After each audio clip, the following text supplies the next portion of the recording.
Sanskrit paper second में syllabus के according part A में चैप्टर नंबर 4 है। तो चैप्टर नंबर जो 4 है भूमि एवं निवास स्थान, लैंड एंड हाउसिंग है। तो ये चैप्टर तो ज़्यादा इंपॉर्टेंट नहीं है, लेकिन इसमें एक टॉपिक आता है ओवर क्राउडिंग, जो बहुत ही इंपॉर्टेंट है, प्रीवियस ईयर में आया हुआ है। मैंने देखिए लिख के रखा, एक शॉर्ट नोट आया था 2020 में 5 नंबर का।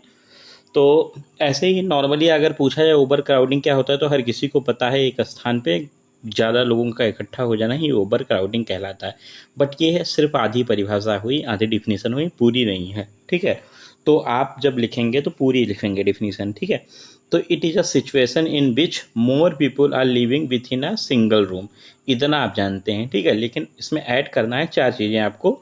Movement are restricted, privacy is affected, hygiene become impossible, rest and sleep disturb. मतलब मूवमेंट उसका रिस्ट्रिक्टेड हो जाता है, अफेक्टेड हो जाता है, प्राइवेसी उसकी अफेक्टेड हो जाती है, हाइजीन नहीं मेंटेन कर पाता है, और रेस्ट एंड स्लीप उसकी डिस्टर्ब हो जाती है। ये 4 चीज़ें हो जाती हैं तभी ओवर क्राउडिंग कहलाएगा, ठीक है। तो ये पूरी डेफिनेशन थी।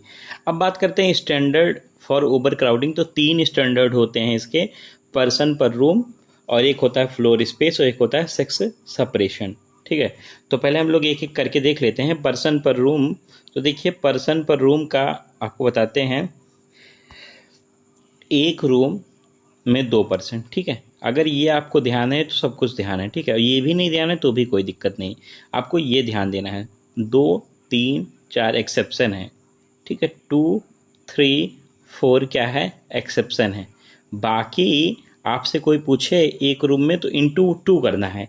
मतलब आपसे पूछे कोई एक रूम में कितने लोग, तो इंटू 2 कर दो, कितना हो गया, 2 लोग। कोई पूछे 10 रूम में कितने लोग, तो इंटू 2 कर दो, कह दो 20 लोग। कोई पूछे 7 रूम में कितने लोग, तो इंटू 2 कर दो, 14 लोग। लेकिन अगर कोई पूछे 2 में या 3 में या 4 में, तो यहाँ एक्सेप्शन बस इतना है कि इंटू 2 करके -1 करना है। अगर आपसे पूछे 2 रूम में कितने लोग, तो इंटू 2 करोगे आप, तो 4 हो जाएगा, -1 करके बताओगे 3 पर्सन, ठीक है। कोई पूछे 3 में, तो 3 इंटू 2 और 6 हो जाएगा, 6 - 1 5। 4 रूम में तो 4 इंटू 2 8, 8 - 1, तो 2, 3, 4 अगर आपको ध्यान है इंटू 2 करके -1 करना है। तो बाकी सारे चाहे एक रूम हो, चाहे 5 रूम, 6 रूम, 7 रूम, 8 रूम, कितने भी रूम हो, आप इंटू 2 करके बता देंगे, ठीक है। तो पर्सन पर रूम आपको क्लियर हो गया होगा। अब देखो फ्लोर स्पेस बताया गया है। तो देखिए फ्लोर स्पेस आप कैसे ध्यान रखेंगे। तो a baby under 1 year is not counted. अगर 1 साल से कम का बच्चा है तो वो काउंट ही नहीं किया जाता है, ठीक है। और चिल्ड्रन बिटवीन 1 to 12, अगर 1 से 12 साल के बीच में है तो वो काउंट किया जाएगा। लेकिन कितना काउंट किया जाएगा, आधा काउंट किया जाएगा। कितना काउंट किया जाएगा, आधा काउंट किया जाएगा। 1 साल से कम बच्चा है तो काउंट ही नहीं होगा, और अगर 1 से 12 साल के बीच का बच्चा है तो वो काउंट होगा, लेकिन कितना काउंट होगा, आधा काउंट होगा। अब देखो बताते हैं आपको एक, ऐसे यह याद रहेगा। तो आप देखिए ऐसे करेंगे, अंडर 50 स्क्वायर फीट, ठीक है। तो नील, वहाँ चाहे बच्चा हो चाहे कोई हो, वहाँ रह ही नहीं सकता, ठीक है। वहाँ कोई पर्सन के लिए कुछ नहीं बताया गया है, ठीक है। अब देखिए ऐसे आप याद रखें, 50 हो गया ना, अंडर 50 हो गया।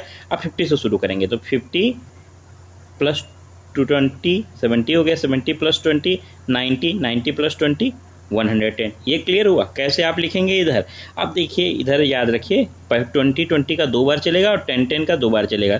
देखो 50 20 70, 70 20 90, 90 20 90 और 10 10 का चलेगा, 90 10 100, और 100 + 10 110, ठीक है। ये हो गया।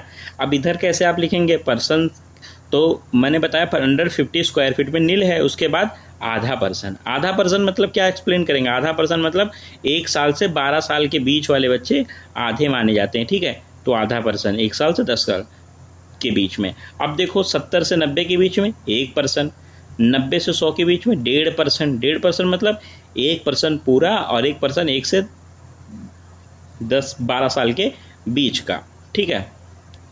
एक चीज़ मैंने गलत लिख दिया है, बिटवीन, ये 12 ईयर नहीं है, ये 10 ईयर कर लीजिए, 10 ईयर, ठीक है।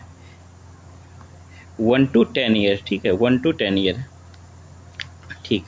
और देखिए 110 स्क्वायर फुट के लिए 2 पर्सन, ठीक है। तो आपको फ्लोर स्पेस भी क्लियर हो गया। मैंने क्या बताया, तो बताया 1 साल से कम का बच्चा है तो काउंट नहीं किया जाएगा, 1 से 10 साल के बीच में बच्चा है तो आधा काउंट किया जाएगा।